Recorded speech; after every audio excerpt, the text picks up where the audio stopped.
Moikka, mä olen Timo ja tervetuloa Kaaksius Metricsin podcastin pariin. Tänään keskustellaan siitä, että onko alt-season todennäköinen vuonna 2025, että onko sellainen tulossa vai ei, argumentteja puolesta ja vastaan. Mutta ensin käykää tsekkaamassa meidän sponsori Siteshift.ai, mä lisään sen linkin tonne alle. Mutta joo, niin kuin pro et contra, onko alt-season tulossa mahdollisesti vai ei, niin käydään vähän näitä läpi. Mikä voisi triggeröidä alt-seasonin tänä vuonna? No ensinnäkin Bitcoinhan seuraa globaalia M2-rahamäärää tai raha-aggregaattia aika tarkkaan. Eli Bitcoinilla on tarkka korrelaatio siihen, ja samalla kun Bitcoin korreloi tämän M2 kanssa, niin myös altcoinit korreloi. Eli yhdessä altcoinit vois seurata Bitcoinia ylös tämän M2-korrelaation kanssa. Ja koska uutta fiat-rahaa tuotetaan koko ajan lisää, niin se likviditeetti valuu Bitcoiniin ja siitä erilaisiin tokeneihin ja sitten altcoineihin. Eli tämä rakenne tukee mahdollista alt-seasonia samalla. Ja sitten Bitcoinin syklimalli, eli Bitcoin seuraa tällaista niin kuin akkumulaatiodistribuutiosyklimallia, ja tässä on vihreällä akkumulaatiosykli, ja sitten on punaisella distribuutiosykli, ja sitten on violetti, on niin kuin uudelleen akkumulaatio, missä me ollaan tällä hetkellä. Eli uskoisin, että nyt kun on Q3, niin ollaan menossa tästä ylös selvästi.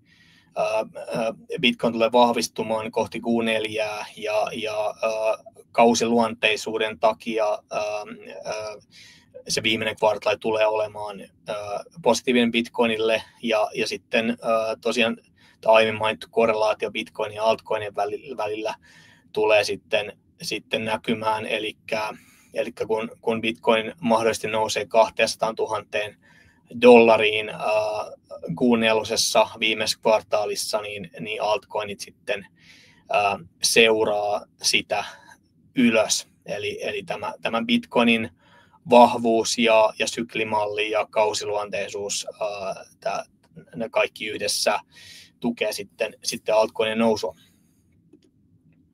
Ja Bitcoinin dominanssi on edelleen aika ylhäällä, mutta moni analyytikko näkee sen heikkenevän tästä sitten alas. Ja silloin kun Bitcoin dominanssi lähtee heikkenemään, niin yleensä niin kuin altcoinit saa sitten enemmän tilaa hengittää, eli se likviditeetti sitten yleensä siirtyy niin kuin muualle ja kohti korkeampaa betaa, eli nythän Bitcoin on tosi dominantti tällä hetkellä, mutta sitten kun se dominanssi hiukan heikkenee mahdollisesti, niin sitten altcoinit saa enemmän likviditeettiä. Tämä on taas yksi asia, joka tukee sitten mahdollista alt-seasonia. Ja sitten ETH-BTC-pari. Eli Ethereumhan on heikentynyt suhteessa Bitcoiniin tosi paljon, mutta moni näkee, että ollaan nyt niin kuin pohjilla siinä, ja sitten taas Ethereum voisi vahvistua suhteessa Bitcoiniin nyt lähiaikoina. Ja kun se lähtee vahvistumaan, niin sitten mahdollisesti niin sitten se vetäisi myös korrelaatiossa muita altcoineja sitten mukanaan ylös. Ja tämä on taas yksi malli, joka tukee mahdollista alt-seasonia. Ja tässä on sitten taas Ethereumin ja Bitcoinin välinen korrelaatio, joka on ollut tosi vahvaa toukokuusta lähtien, mutta nyt ihan hiljattain on sitten lähtenyt heikkenemään. Ja tämä heikentyminen, Ethereum ja Bitcoinin korrelaatio heikentyminen taas sitten tukisi alt-seasonia, eli kun Ethereum performoi Bitcoinia paremmin, niin sitten se kertoisi siitä, että oltaisiin niin kuin alt-season vaiheessa. Okei, mutta seuraava kysymys. Minkä takia ei ehkä saavuteta täyttä alt-seasonia, eli tästä on niin kuin kontraa noita aiempia argumentteja, että minkä takia ehkä vastaavaa ei olla näkemässä, mitä oli vaikka 17 ja 21. No ensinnäkin yksi pääargumenteista on niin kuin tämä markkinan saturoituminen. Eli markkina on hyvin saturoitunut. Jos katsotaan Dunen dataa tässä näin, niin meillä on yli 40 miljoonaa erilaista tokenia lanseerattu. Ja se on ihan valtava määrä, että aiemmissa sykleissä 17, 21 token määrä oli huomattavasti pienempi. Meillä oli niin kuin, paljon pienempi repertuaari eri tokeneita, ja silloin sä pystyt ehkä luottamaan siihen, että oli tokeni melkein mikä vaan, niin sitten se korreloi niin kuin Bitcoinin ja keskisuurten kanssa, ja sitten nousee sieltä ylös, mutta se ei ehkä ole enää se keissi, eli mekaniikka saattaa olla muuttunut tässä, ja tosiaan kun markkina on saturoitunut, niin sitten on sijoittajille entistä vaikeampi valita sieltä niitä voittajia sitten. Tämä on niin kuin selkeä ilmiö, että tavallaan niin kuin se tarjonta on käytännössä niin kuin rajaton näillä altcoinilla. Ja tämä asia on niin kuin muuttunut verrattuna aiempiin sykleihin selvästi. Eli nyt on niin kuin murros käynnissä ja tarjonta on ihan valtavaa, että niin kuin selvästi niin kuin markkina on saturoitunut ja kilpailu on paljon enemmän eri tokeneiden välillä, mutta myöskin eri pörssialustojen välillä, että se kilpailu kiristyy selvästi. Mutta joo, markkinan saturoituminen. Ja sitten on niin kuin, yhtiöt, jotka kerää Bitcoinin taseeseensa, eli Bitcoin Treasury Companies englanniksi, ja näitä on sitten tullut valtavan määrä uusia. MSTR on yksi vanhimmista, tai ehkä se originaali Bitcoin Instica, joka aloitti 2020, ja moni tätä Michael Saylerin. Mutta nyt on tullut paljon uusia mukaan, japanilainen Metaplanet esimerkkinä, ja sitten vaikka pohjoismainen K33.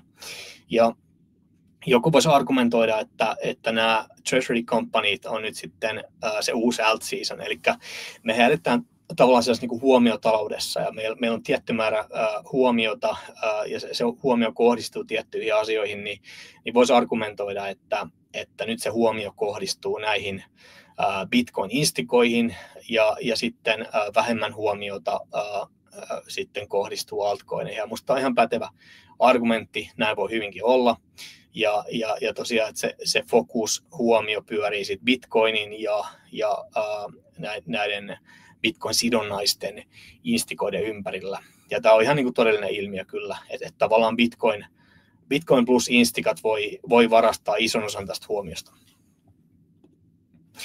Mutta mitä sitten, jos ajatellaan, että sitä niin kuin, perinteistä alt season ei tulekaan, niin voisiko tulla tällainen niin kuin selektiivinen alt season?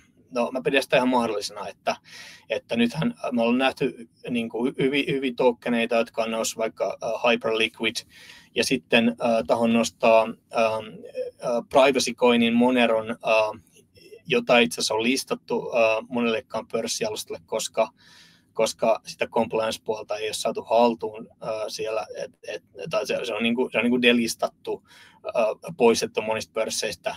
Tämä on vanha koini, mutta se on silti performoinut tosi hyvin nyt tänä vuonna, ja näen tässä valtavasti potentiaalia, ehkä just sen takia, että se on poistunut monen pörssin repertuaarista, niin se on suosittu. Ja ylipäätään nämä niin privacy coinit, näillä on selvä use case, selvä käyttötarkoitus.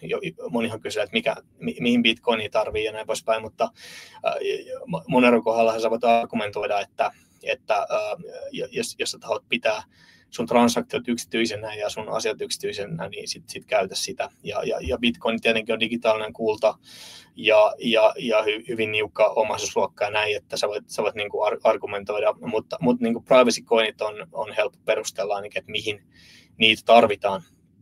Mutta joo, se ehkä Monerosta, mutta kuitenkin selektiivinen alt season saattaa tulla siinä mielessä, että meillä on tämmöinen tietty ryhmä tokeneita, jotka menestyy, mutta silleen, että verrattuna aiempiin sykleihin, niin ne kaikki ei nousekaan korrelaatiossa, että se niin kuin erona.